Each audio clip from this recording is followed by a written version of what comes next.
Mr. Speaker, and thank you to Chairwoman Ross-Lehtinen and to Ranking Member Berman and to the committee for bringing this resolution to the House floor. Mr. Speaker, Dr. Win Kwok Kwan is a democracy activist, and he's also a member of a democracy activist organization here called Viet Tan.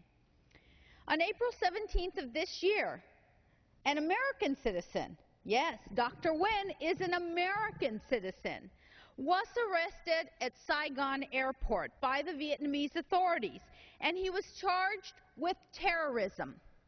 With terrorism, and what for? Terrorism for 4 months, for possessing educational documents on leadership skills and on nonviolent political activism. How can possession of educational documents be considered terrorism? Last month, the Vietnamese government decided to change Dr. Win's crime from terror to subversion, despite having no grounds for either one of those two things. Democracy activists such as Paulus Lê Sung, Ho De Quang, Dang Xuang Zhu, and all of the above have been detained. They've been detained under an Article 79, which penalizes carrying out activities aimed at overthrowing the People's Administration. When you're charged with Article 79 in Vietnam, it carries a maximum of the death penalty.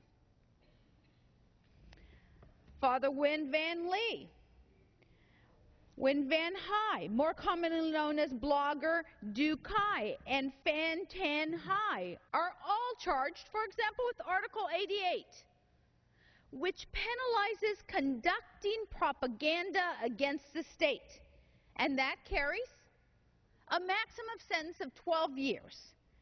So what does House Resolution do?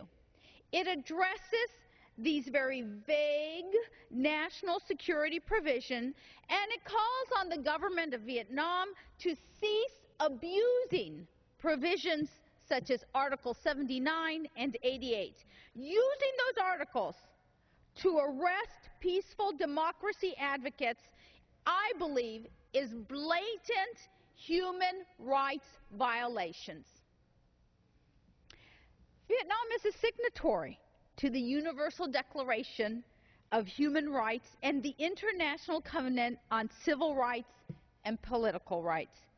However, Vietnam has yet to become a responsible member of our international community. And consequently, the Vietnamese government has denied its citizens the free religion, of opinion, of speech, of assembly, of the right to counsel, of a fair trial.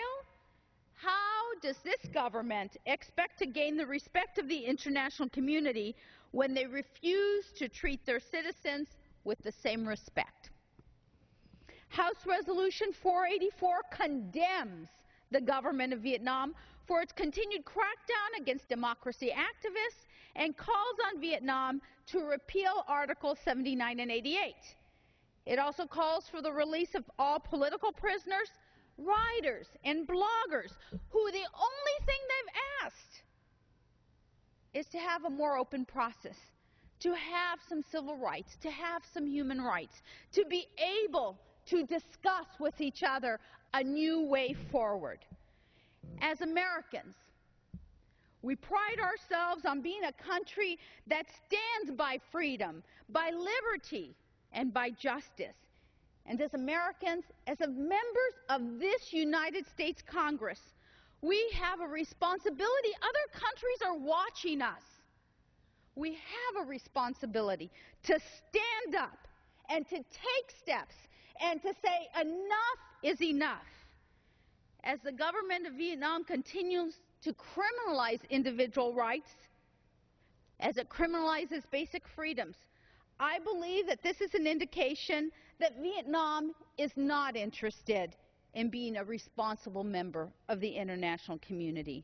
We, the United States, need to examine our economic and our military relationships with Vietnam We must insist on changes to human rights in that country. And I urge my colleagues to vote for House Resolution 484 to protect the rights and the freedoms of the citizens of Vietnam. But in doing so, we protect the rights and the freedoms of every citizen in this world. Thank you, Mr. Speaker, and I yield back. The gentlelady yields back.